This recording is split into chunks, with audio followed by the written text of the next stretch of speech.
It's never been easier to build a prototype. The hard part is turning it to a software people can trust.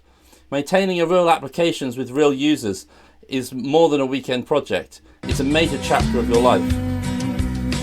Now every gambler knows the secret to surviving is knowing what to throw away and knowing what to keep. My little C++ experiment somehow turned into a 20,000 line application. Now this codebase has to prove it deserves more of my time. So I added Clang-Tidy and it produced over 10 megabyte of warnings. This pull request has to answer one question. Does the codebase deserve to live, or should I just delete it and start again? Is it time to hold it, fold it, walk away, or run? You got to know when to hold, know when to fold up, know when to walk away, know when to run.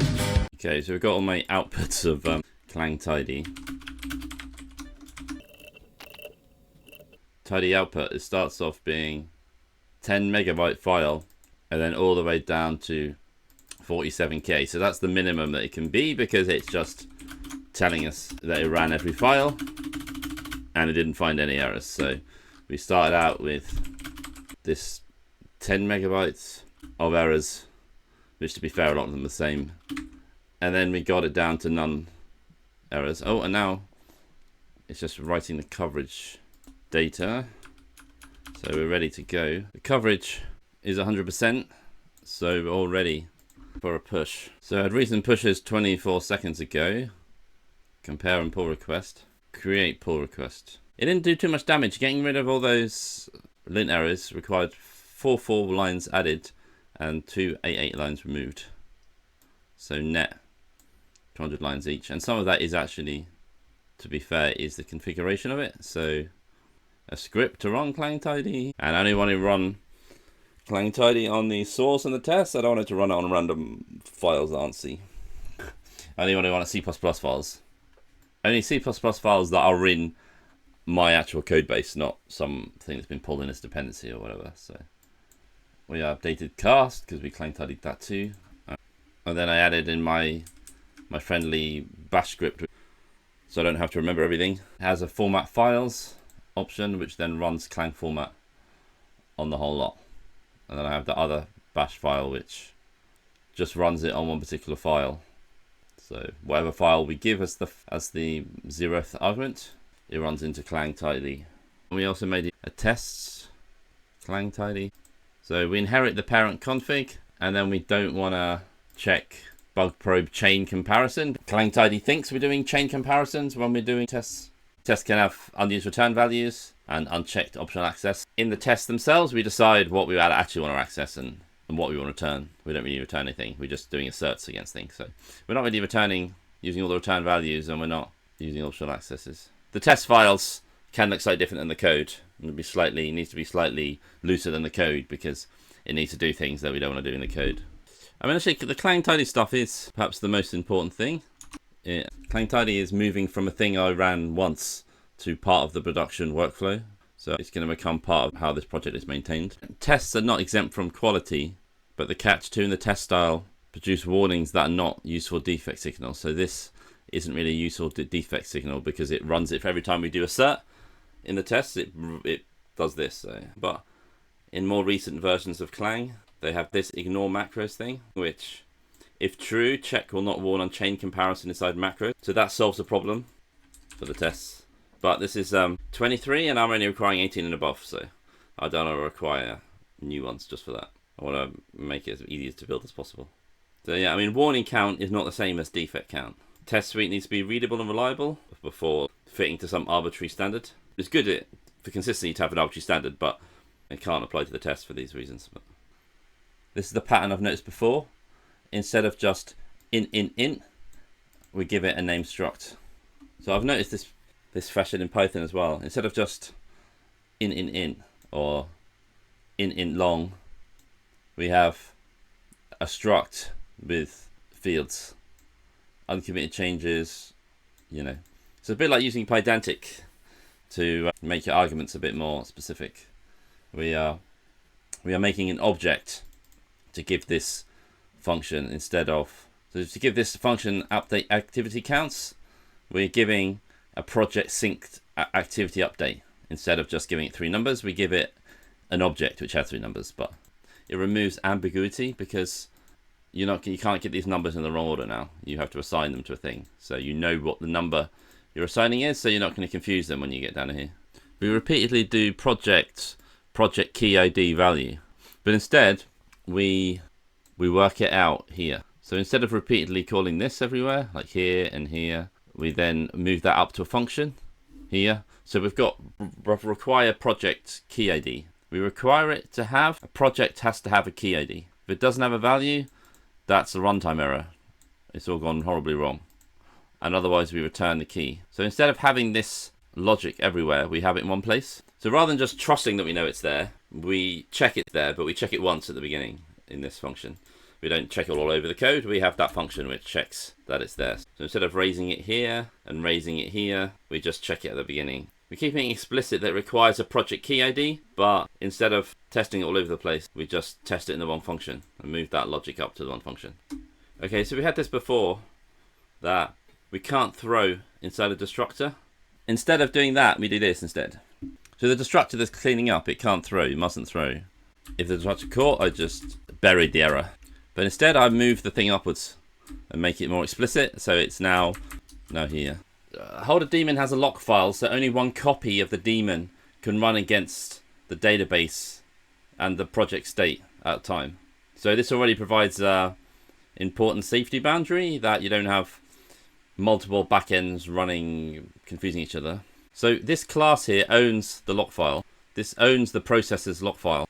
This is one of the classic C++ responsibilities. When the object goes away, this object has to clean up the resource, release the lock. So, when the program's running, it has to have the lock file there. When the program stops, it has to take the lock file away. No matter what goes right or wrong in the program, we still have to control the lock file. We mustn't close the program, but leave the lock file there. So in general, the destructors must not throw, and particularly in this one, destructors must not throw, because if we leave the lock file there, we can't open holder again until somebody deletes the lock file. So that's annoying. So destructors must not throw. So when I first made this, I just caught anything, any errors the destructors threw, I just caught and threw away. So we're trying to release the lock, the program is ending, whatever happens, we need to get out of here. The pub is closed, they're turning the light on and off. Destructors must not throw. So say we're unwinding from another exception and we hit another error, we don't want to crash out. We want to end gracefully. So the cleanup code needs a path that's explicitly safe to call from the destructor. So the normal release can be called by application code. We release the lock file in the happy path. But when things are going wrong, we're cleaning up the program, we can only call release no except, which wraps release and makes sure it's never going to throw an exception. So we've ended up with 2 different functions, a normal one which can release and for normal application code, and one that wraps it for the destructor, for the cleanup. And the cleanup must never give an exception. So basically I've made it more specific for the specific use case and allowed the normal use case to throw exceptions. So the point is that before, always in the release, I was always binning the exceptions and I was always refusing to propagate the exceptions, but that's too wide. So now the normal application code calls release and it doesn't hide all the exceptions. If release in the lock fails, we let the caller know. We report the failure up. But if we call release no except, then we cannot let the exceptions out. So we have to use this in kind of destructors and cleanup. The object cleanup in the destructor calls release no except because it can't let any exceptions escape. So when we're shutting down the application, try to release the lock file, but don't crash. So if you don't release the lock file, do the other things you were going to do anyway. So basically Clang-Tidy, by moaning about all this, nudged me into separating normal behavior from the cleanup behavior. Normal code can call release, destruction code causes release except, because cleanup must not bring the process down while it's already trying to unwind it all. So Clang-Tidy threw up this linting error. It says, warning, An exception may be thrown in function which should not throw exceptions. So lock file operator, lock file no except. So I've promised not to throw an exception, and it still might throw an exception. And you've got here as well, warning, empty catch statements hide issues. To handle exceptions appropriately, consider rethrowing, handling, or avoiding catch altogether. The same here as well. Warning, empty catch statements hide issues. To handle exceptions appropriately, consider rethrowing, handling, or avoiding catch altogether. So it brought up these 3 bits around the same file, the same code. So it's calling release here inside this operator function, and operator is promising to be no except. But in release can call exceptions. So I'm breaking the promise that I've made. That's what Clang-Tidy is saying. You're breaking the promise. You're saying no exceptions, that this operator function is not going to throw exceptions, except we can throw exceptions. So I've made a promise, but then I'm not fulfilling the promise because I've said this is not going to throw, but release could actually throw. So this is the inconsistency that Clang-Tidy spotted. So my function was promising one thing and doing another. So that's this error here. But it also noticed 2 other things that I've just got an empty catch blocks. So the fix is to untangle this. So this release function, which releases the lock file, it's called in application code, but is also called during cleanup as well. So the solution is that instead of just hiding and having this empty block here, let release throw, but then wrap it in release no except. So the normal application code can call release, and then when we're doing the application cleanup in the destructor, we call release no except, which then wraps release and swallows all the exception. So release remains the normal application operation. Release no except is the private cleanup operation used by the destructor. So now the no throw rule is explicit, small, and in one place. Interesting thing about this file, it's 100,360 lines long, and Emacs don't care. Try running that in your modern IDE. VS Code will go kaboom. The next one I'll talk about. So it says listener.c++ line 45, warning, the value returned by this function should not be disregarded. Neglecting it may lead to error. Bug prone unused return value. So it's here in line 45, socket non-blocking true error code. It comes back to this, and then whatever this function returns we ignore, which is a code smell according to Code-Tidy. Then as it goes through the file, it has a load of the same bug. Should not be disregarded, should not be disregarded, should not be regarded, should not be disregarded, should not be disregarded, should not be disregarded, should not be disregarded, should not be disregarded, should not be disregarded, should not be disregarded. So a lot of the same error. And this file session.cpp, I've got the value of this turn should not be disregarded, bug prone unused return value. Then I've got another one. I've got 2 of those there, and then I've got another one here, should not be disregarded, another one there, should not be disregarded. Oh, just 2 lines down, that one shouldn't be disregarded. So anyway, a lot of those return value should not be disregarded. So the thing is, Holder has a daemon, and the daemon has an HTTP API. So there's a lot of socket code, opening sockets, accepting connections, shutting them down, writing HTTP responses, closing when clients disconnect. So in Python, we're used to functions either returning a value or raising an exception. But in this C++ networking code, the library that provides the networking primitive is called boost beast, and it often uses a different pattern. We pass in this error code object, and then the function writes any problems to the error code object instead of throwing. So I'm following the boost pattern by providing this error code object. So anyway, so we get one of these boost error codes, and then I feed it in to the function. So example here we've got make address. So boost. Okay, so under beast is there's lots of layers. Is the async IO library, not the Python one, the Boost one, the C++ one, but it's very similar.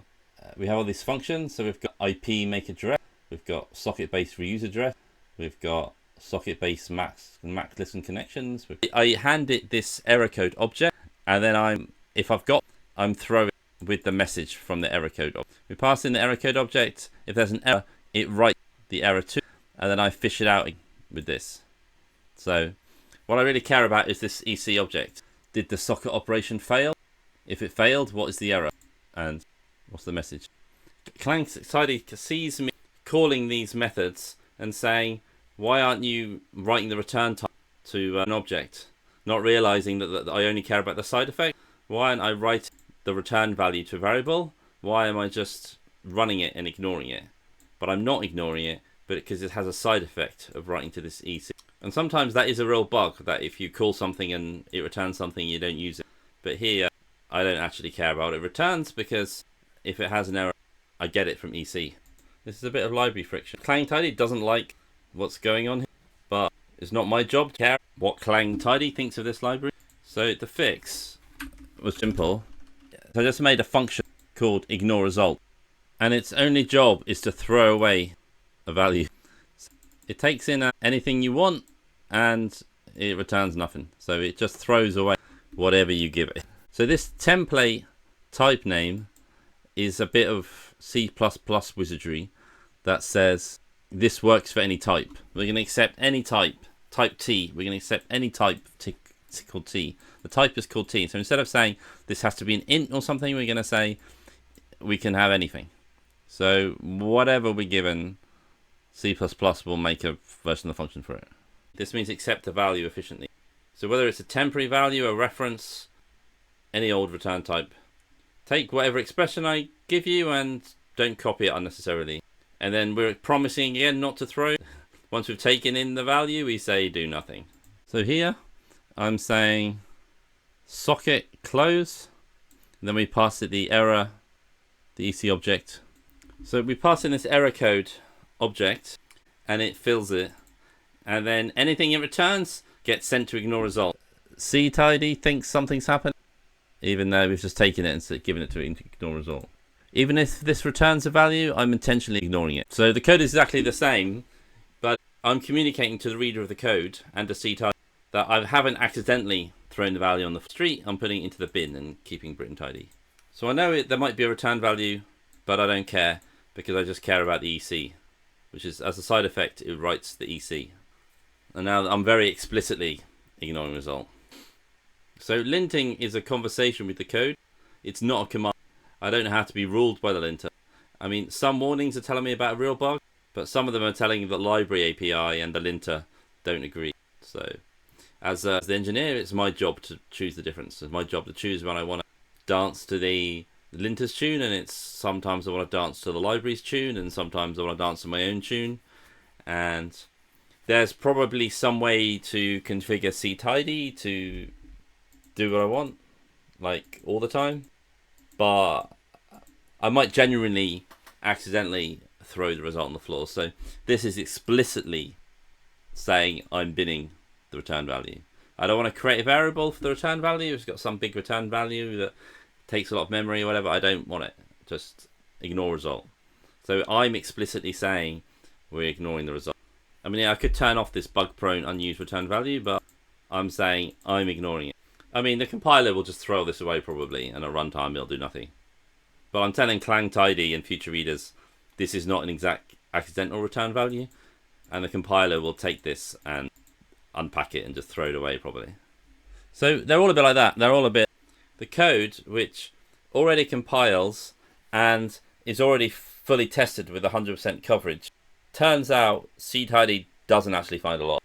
As I said, I did everything it wanted and got all the values to none, and the changes were made were, including the some of the files that helped set it up, was only net 156 lines. I thought it would find more, to be honest. I haven't really done a C++ project of this size before, and the last time I did a large C project, we're talking 10 years ago, maybe 20 years ago. So yeah, For a full-time Python developer, I'm pretty surprised how well the code turned out. Even with AI support and stuff, I'm surprised how well it turned out, and how actually the Clang-Tidy errors were pretty easy to clean up. So we've done the testing. So it claims to have 100% of lines covered and 100% of time functions covered. To be honest, there are some places where I said ignore this, but not so many, and it also, that is a sign that I've gone through it, but basically everything is tested. So I'm pretty happy with this branch. So yeah, so my tidy output, as I fixed them, they went down. I'm going to keep those. We're meant to. Do we have holder running right now? We do have holder running. Running 1 month. So that's not the latest version. So we're going to stop that. Exited successfully. Killed 16 seconds ago. Nice. Not running at all. I like to do that as well. Not running anything. C++ runs fast when it's compiled, but the compiling takes a while. That's why I traditionally like Python, because it starts up and sorts it out as it goes along. But then I guess it's slightly less performant, but like, who cares? You're probably sitting there screaming, I care. Well, write it in the comments. Let me know what you think. I have to wait for it to compile.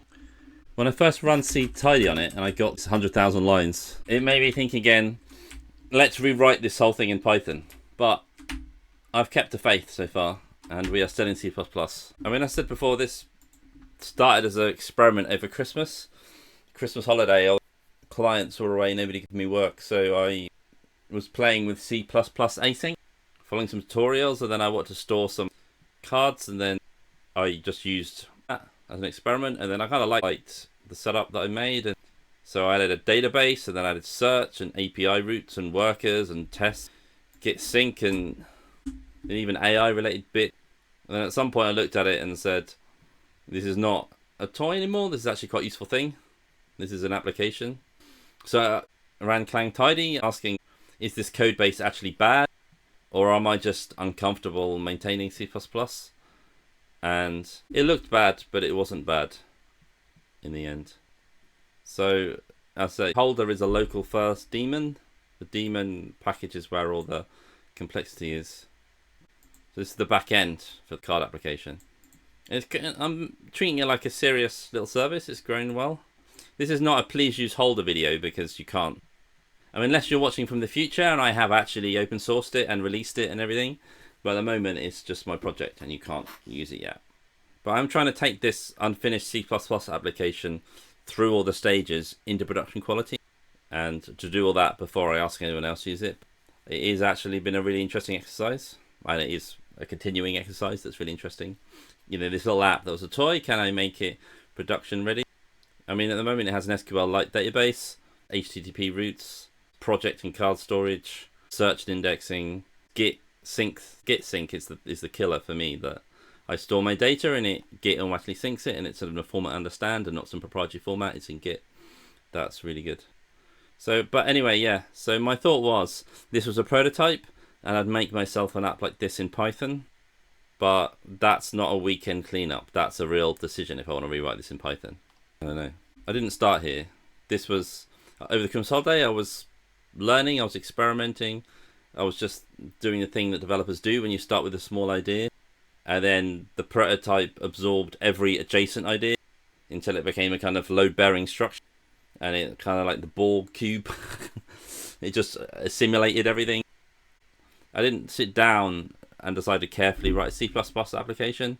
I just accidentally built one by adding one feature after another. The obvious escape hatch for me is Python. It would be more maintainable. I mean, Python is my comfort zone professionally.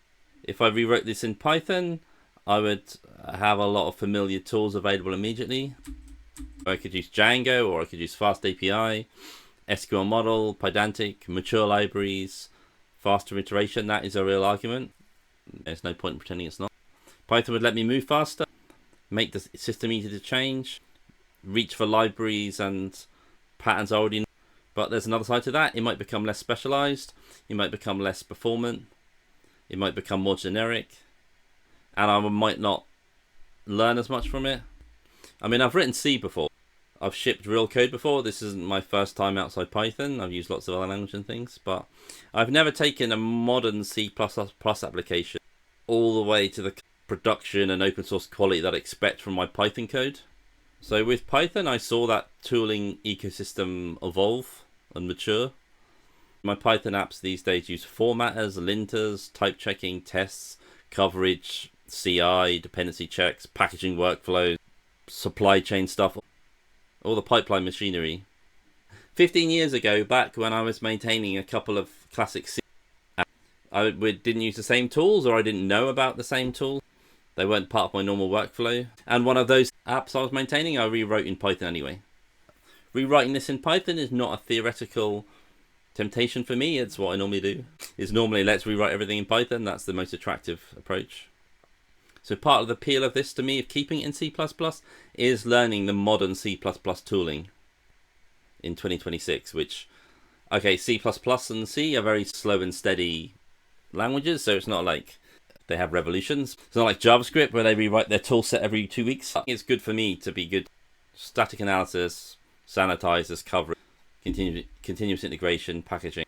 The whole process of turning code on my machine as a toy into production quality code I could open source and stand behind. So really the question for me is like, a kind of an uncomfortable question in a way, like, do I want to rewrite this in Python because the software needs it, or because I don't want to maintain C++? That's where this process comes in. So we made this make.tidy command, and I run that, and it makes the output file. The important part is not that, it's what happens next. What does it mean to treat this C++ application with the same seriousness that I would treat one of my professional Python applications? So, as I say, Clang-Tidy gives a lot of output. For 20,000 lines of code, I got 111,362 lines of output from Clang-Tidy. The static analysis isn't saying you are an imposter, you should be embarrassed, you should rewrite this in Python. The static analysis is saying this is why to look. Clang-Tidy gives you different findings, you know. It can talk about real risks, API design smells, performance, paper cuts, modern C++ cleanup. Some of these warnings we can ignore, some of it's tooling noise. But actually, as I said, as I went through them, they all kind of disappeared very, very fast. So it started off 111,362, start fixing the tooling issues, and then it went to 2,528 lines. Then it went steadily down and steadily down until it's the minimum 233. So it just prints out a line for every file. So it's all completely tidied. It's getting pretty good. So when I do my own development, I always tend to make a file called make.sh, and so I don't have to remember all the setup commands for each project I'm working on. I just run make.sh. So it compiles it, runs all the tests, and if they pass, then it starts it. The tests that can run in parallel run first, and those that don't yet work in parallel run second. I'm not entirely sure all of these are perfectly unflaky in parallel, but we're doing our best. But the aim in the end is to have a set of tests that can run in parallel without flaking. But when I run the coverage, I run them serially so they don't flake at all. Because there's a database in the middle of this, getting them to run unflaky in parallel is a bit of a mission. Right, so, which is kind of why, if I was sitting down and writing this app from scratch, I would use Django or something where it's all pre-done and I don't have to worry about any of this. But anyway, we've got a C++ app. It's fun. We have the data directory, database path, log path. It opens it, checks the schema. So if the tables exist, we don't apply the schema. I don't really have any migrations yet because I haven't had a release yet. And I don't know if I want to do migrations because everything is stored on flat files. So the database is basically a cache to make it fast. But if you delete the database at the moment, it just comes straight back. So the upgrade can be delete the database. So if it sees the schema is not up to date, it could just delete the database. It does need to migrate the database. So haven't decided exactly what I'm doing with that yet. I might change that constraint in the future, so I might want it migrate. I don't know. Some things to still be think about. So with the boot's complete, then if there's any Alama server, we'll connect to that to have local models, and then we'll check what the machine is so that we can work out how much resources we can gobble up. And so this one is decided that it's a developer machine, it's a good machine. It has decided to set up the thread pool. So it's got 2 threads for I/O, 1 for ingress, 1 for save, 4 for general use, and 1 for writing. So it writes on its own thread. So when we write something, it doesn't wait, because the number one thing is when the user writes something into the app, we must never lose that. So the writer is its own thread, and most of the time it does nothing until the user types something in, but it's sacred that we don't lose user data, so it's got completely its own thread. It's a little bit overkill, but modern operating system will just sleep a thread that's not doing anything. But so we treat the users as sacred. So the user, when the user's typing something in, we must never lose that. We can ditch the AI, local models, we can ditch all the other stuff, but we must never lose what the user's typing in. So then we're listening on this localhost port here, and then we have the Swagger docs, and then we have an auth token, so you can actually get into the Swagger docs. So yeah, authorize, then we put in that token that was there, that's generated every time. There it is. So we stick that into there, and now it's authorized. Slightly small writing, but it's authorized there. So now we can run, for example, this, try it out, execute. The server has responded with a 200. It says the API version is 0.1. The database is okay. It's got a process ID. It's got the encryption stuff. Now we can encrypt the data at rest. The version of the holder D, and how long it's been uptime for. So, and it's okay. It's all okay. So that's the server health endpoint. It's the simplest endpoint, and then there are all these other endpoints that you can use. So you don't have to use my clients. You can write your own client. So before I know it, I've ended up with 4 interfaces. It's kind of the second interface. This one is the Swagger interface, which documents how the web API works, how the HTTP interface works. So we have one list cards, we have list projects, try it out, execute project called home. Let's click try it out, put that project ID in here, and that will list any cards. Okay, this has 2 cards. Welcome to holder development. So the kind of first interface is just no interface. Okay, so this is a card that's been encrypted at rest. So anyway, the first interface, or the 0th interface, the original interface was that you would just use your editor like Emacs or VS Code or Vim or whatever you want, or just command line tools, Nano or Cat, whatever, to write the files as plain text files, and then Holder would track them, and it still supports that. But if you want to do that reliably in an easy fashion, you have to set your project to be not encrypted, because if it's encrypted, then this ain't much use. But if you do a non-encrypted project, then you can edit them at the command line. So the no interface approach, and it should track the changes. That's the idea. The 0th interface, the no interface, is that you just have plain text cards on the disk, and you just edit them with your own tools, and it just deals with that. So by this point, the tool has been written so that you don't shoot yourself in the foot. So by default, for like non-technical users, it's encrypted at rest automatically. But if you turn off the encryption of the project, then you'll get a plain text project that you can just edit manually, and then Holder will track it. So that's the 0th interface. Then the next interface is this web interface, Swagger. There is a Swagger tutorial.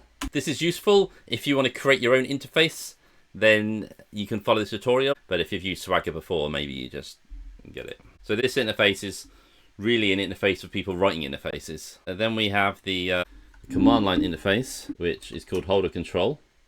You can do a lot of this through systemd and stuff, but that's very specific to a subset of Linux distros. It's not relevant to other Linux distros, and it's not relevant to BSD or Windows or Mac. So we have Holder Control, which is a bit higher level and not dependent on the operating system. So the status, and then Holder Control projects. There we go. List projects. So it's found the projects, and then we can set the current project. So we can do Holder Control use car, and now it's set the current project to car. And then we can do Holder Control cards, and then we get the cards inside the project. And yeah, basically everything you can do through this command line tool. Hold or control use home, set the current project to home, and then we list the cards. We've got a lot of cards, and then we're gonna see what else we can do. So we can print a card from the current project. So, okay, so what happens if we look at that card? So that prints the contents of the card. And as I said before, the contents of the card are encrypted at rest, but the holder control tool handles all that nicely. So we can print the local daemon bearer token for this. We can do status, we can do health, we can print the paths out, we can create new projects. We can list the holder projects. We can use the current project. We print out what the current project is. We list the cards in the current project. We can search cards in the current project. Print a card from the current project. Edit cards in the current project. So this opens your editor and then saves changes and sorts out all the encryption stuff. So if I do edit is not set. There we go. Beautiful. So this is talking about the end-to-end tests we want to make, or we made. Look at that later. But anyway. So this is the command line interface, and it has all sorts of things. So we did edit one, links, backlinks. So this is all to do with how the cards relate to each other, the kind of wiki format or Zettelkaisen. You can connect the cards together. You can trash cards and manage trash cards. You can restore trash cards. You can create a new card. You can append text to a current card, which is really fun. So that you can do holder append, and then you give it the name of a card. So if I do append, I can echo from another command. So say I want to like put my disk partitions or something, that will append that to the card. So that's command line integration. You can append to the card from standard in. Resources, another idea. Like projects have cards, but they can also have resources like things on the web or Git repos or other things that are connected to it. This is the recovery token, which is very important to export your recovery token so you can get back in if you mess everything up. OpenAPI opens this Swagger thing. Reindex, build the daemon search index in the little database. Restart the daemon logs version. So yeah, so it's got pretty high level command line interface, holder control. And then we have one more interface so far. So holder desktop, the GUI. It is written in GTK, which does actually work on all the platforms, and it'll be fine. It'll be fine. Qt might have been a bit more cross-platform than GTK, but the GIMP image editor, which GTK was invented for, it runs great on Windows and Macs. Font size looks good to me, but it probably looks a bit small on where you are. So we have projects, we have cards. Cards are in projects. This is the main thing that you write cards. So it's basically an index card system like this. You write the index cards, and the cards go in the project, and then you can have multiple projects. So that's the idea. So this is like just a view of all the cards, and then we can click through and see the different levels that we can have. So this bit's called the flow board, which shows all your cards on the wall like you would have in Scrivener or something like that. You have all the like post-its, kind of like post-its on a wall type view. And then you have this view which shows all the connections between the cards, and you can rate different connections between them. So if you have this card, it's connected to these other cards, so on, in different ways. So we have resources of the project, but we have share desktop integrations. We don't have really many yet. We can send a card as email. That's all we can do so far. We have a terminal. You do things in the terminal and then send it into the card, and you can copy to card, take things from the card into the terminal, so on. Run processes, push the output up to here into cards. We have the git sync thing, so that's the key part of it. So your cards are stored as plain text files, and then you sync them with Git. So it goes up to a Git repo, and then you can have multiple computers, and they can all do the Git. And then some of the projects you might want to just be for yourself, but then some of the projects you might want to collaborate with other people, and then you can collaborate, and you can each sync to the. So say for example this project YouTube, I might want to sync my notes with like some kind of editor or some kind of advisor, and then he could have or a co-presenter or something, and he could have the access to the same cards, and then both make changes, and it will sync between the two. But yeah, And also you can have like multiple computers and it can sync between all your computers using Git. And I like that it uses Git. All these other programs have their own proprietary syncing mechanism, but mine's just Git. As the maker of this, I don't have to host a backend infrastructure to host all your crap. You can just store it on your Git provider of choice, like GitHub or GitLab or any other 10 places to, or you can make your own Git. You can host your own Git server, whatever, because it's all based on Git underneath. And people that don't care about Git don't have to care about this. They can just see that it's syncing magically, but it's actually using Git behind the scenes. And you can do normal things on the command line that you'd expect with Git. It's a little bit more complicated when you encrypt the cards, but even then, they're kind of encrypted blobs on the card, so you can still use Git anyway. Complicated. But we've got recovery keys to handle the encryption. Always make yourself a recovery key. We have the trash can, and we have a debug panel. We've got search for the cards. So you can type in whatever you want and it will search for the cards. So I put in like integration. And it found 4 cards where I'm talking about my integration tests. Preferences, I change the colors scheme, and if you want dark mode or light mode. It will try and follow your system here, but you can override it if you don't want to follow the system. And then this is the editor theme, which is the one in this box. If you want this to be black, but that to be white, you can set it whatever way around you want. So everybody just sticks AI and everything, so why not? So we have an AI, and it's a bit early stage, but it basically talks to the local models it can find on the system, and you can set up external models. So you can set up external models as well, like Google Gemini, ChatGPT, Claude, and all that. We're not using the brand names, but you can put these API keys in there. If you're doing this for your work and you've got a key that your employer provides, you got generous employer, he provides you API keys, and you want to like track your work in this, you can stick the API key in there. If you're like a regular user, it's probably more fun just to use the tool of the API provider. If you've got a subscription, it's much cheaper to use that and then copy paste into Notes yourself. That's like the cheap integration, right? I mean, you can even like run it in here and then do copy to card, whatever. But basically use their tools, like use either their command line tool or use their web tool. If you got like a cheap ChatGPT subscription, just do it in ChatGPT and cut and paste it into a note. And that's actually a really good simple workflow that's cheap. Whereas like having these is more expensive. These API keys is more expensive. But the local models are free as well. And then these, yeah, are not free at all. But have a subscription and just copy pasta into here. So just go to their website, talk to the chatbot, and put it in here. And the advantage of this is the chatbots generate so much interesting stuff, you can never remember it. So put it in, index it, and store it in this card box here, and then this holder here. And then you can search it, and you can refer to it, and you can build on it. So you can send it to local models.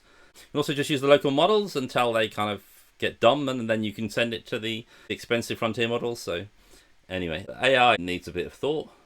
It will suggest stuff. Sometimes it will... there we go. Look, it suggested a title. So the titles it suggested are prepare a holder for production. So it's used a local model. It's talked to a local model. So you just need to have Alarm installed and whatever local models you want. It's talked to... If you've got Alarm installed, you can press buttons here and it will install them for you. But it's offered 3 titles. Prepare holder for production. Ready the product maker. Finalize prod ready. So 2 good titles at least. You can dismiss the hint, or you can apply it. So I'm going to apply this one. And then now I've changed the title to prepare holder for production. So the local AI suggested a title. So we can ask the local AI questions using this box here, but it will try and give hints. But if you hate AI, then just close the panel, and it's closed by default. So it's closed by default. It won't do anything in the background. There'll be no background models. When the panel's closed, the AI is dead. There's no AI involved. AI is not involved at all. There's no AI. And if you open the tab, then we enable the AI. So if you're anti-AI, then just never press the button. But if you want AI, press the button. And as I said, it could do more work and more help. But if I make this open source, then please help me. It says config.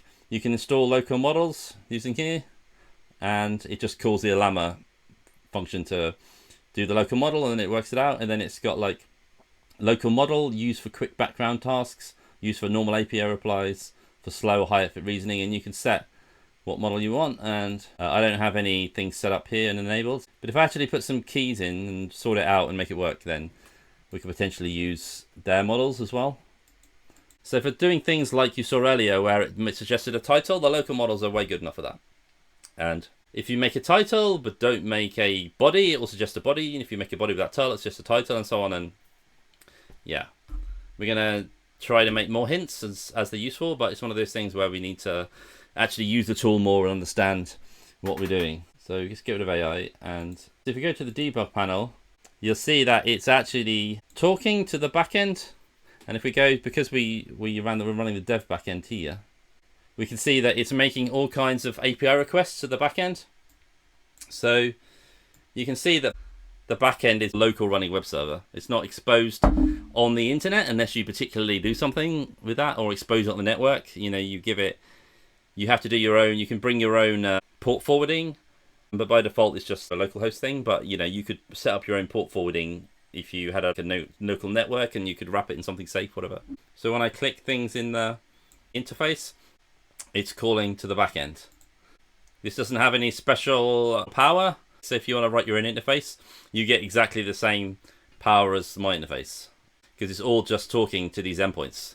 And because it's a local, it's really fast. I mean, at the moment, it's just a simple HTTP call, and because it's local, it's like instant. So like 0 milliseconds, 8 milliseconds. So it's below 1 millisecond. It can't even register it. Things is 4 milliseconds, 8 milliseconds. So super fast running locally. 6 milliseconds. It's super fast running locally. So you don't even notice as a GUI user that it's any different than any other GUI app. So even though this is, when I do this, it's making all kinds of requests to the back end. The front end doesn't know anything about your storage and everything. It's stored in a Git repo. It doesn't know anything about that. It's just making API requests to the back end, and you see it's making all these API requests as we click on things and as we edit text and write text. As you see, it's got all kinds of wiki links and all kinds of like normal things you'd expect. This is just a markdown file, and then you can have all kinds of wiki links, and you can do whatever you want, like normal markdown stuff. And you can make wiki links, and then you can link on the level of the card as well using this, and you can make links to each other. So press plus, and then I can link to another card. And it's a bit like Jira or something, you know, where you can just like decide what the link means. So I want to link to another one, and I say the link is ref depends on example of blocks related to, and also I can just make my own link type just by typing in there. So a lot of features, and all this was me manually smoke testing the app. So while I've been making this, I've just been testing that my latest version doesn't break anything. By Clang-Tidying the backend code, it hasn't broken anything, and it hasn't seemed to. So that's all great. So if I go back to Holder Desktop, so I'm going to go into the integration folder and then go to the README. And this is where we all get into Python. This is where the Python comes in.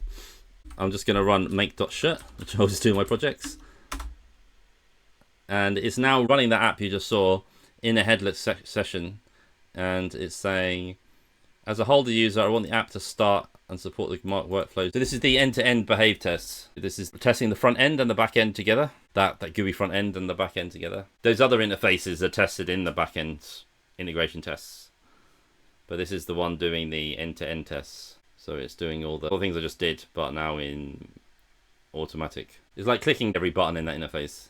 Holder test headless. So when we want to debug these tests, we do holder test headless. And this will then run all them headed, which is more fun. So let's kill this, and let's do it with the head. So as a holder user, I want the app to start and support the main card workflow. So it's come out white and black, and it's running these things. I want the app to start. Let's click on things and made a project. It's pretty fast. Made a project. It's clicking on stuff furiously. Made the cards, checking that it has stuff. Nice. I don't know if you can see it, but it's pretty small. But it's doing all kinds of interesting stuff. Pressing all the buttons, checking all the buttons work. In the pipeline, you need to be headless because you don't have a GUI in the pipeline and such. But when you want to debug these tests and write these tests, it makes sense to see what the tests are doing. So it's doing all the behave tests. It's based on something called Cucumber that was before. But it's basically like a really nice end-to-end tests that are in Python, which is much nicer than doing end-to-end tests in JavaScript, because the JavaScript is stuck in this little sandbox and can't really access anything very fast. I like JavaScript in front ends. I don't think it should be a backend language. I'll write Node.js if people pay me enough, if the team wants to use it, but it seems a shame. Right, so it ran everything anyway, and it took 1 minute and 52 seconds to press all the buttons, and that works. So we're doing well. So we've done a manual test. We've ran all those hundreds of integration tests. We've run these 15 front-end scenarios. I think we haven't broken it by running Clang-Tidy, or we haven't broken it anymore. We haven't changed it. We haven't really changed the functionality by Clang-Tidying the code. That's what we want to prove. So going back to here, so I have the right to submit this contribution. So yeah, I like to play around with different licenses for fun, and on the day I made this, I decided to do GPL. Different ones have different licenses, but so with the right to submit contribution under the project's GPL license, I agree my contribution may be distributed under the project's GPL license. I've read and agreed to the terms in the CLA.md. So basically, the contributor license agreement is saying, by contributing to Holder, you grant Holder team, which is very optimistically named. Right now it's me, but hopefully one day there'll be a team of open source contributors if this app ever gets released. The right to use, modify, distribute, sub-license, or relicense your contributions as part of the Holder project. So basically, we've got the right to move up to the next GPL if we want to, and also give exceptions. For example, like if we want to put it in the Apple App Store, open source apps that go into the App Store, they get wrapped in Apple's crap saying you can't distribute it, and then we just immediately subvert it everywhere saying no, please do share this. Anyway, so the point is, if we want to put it in app stores, then we can. Anyway, so I've tested these changes locally. I did that. I added updating tests when appropriate. I did that. I run the project's formatting linting tools. I did that. I mean, I added the linting tools. I kept the change focus and unavoided unrelated refactoring. Who doesn't like a bit of refactoring? I've not added any dependencies. I didn't change anything that needed to change the documentation. So there we go. So after all that, we can squash and merge. So we're all set. Delete branch. It's all in there. So we're slowly inching forward. We've added tests. We've added Clang format, and now we've added Clang-Tidy. Next, memory. And a more higher level thing, you wouldn't care about memory, but this is C++, so we have to deal with memory. I'm optimistic that the same as with Clang-Tidy, Clang-Tidy was a lot less changes than I expected. So we need to run asand and all that on it, maybe Valgrind.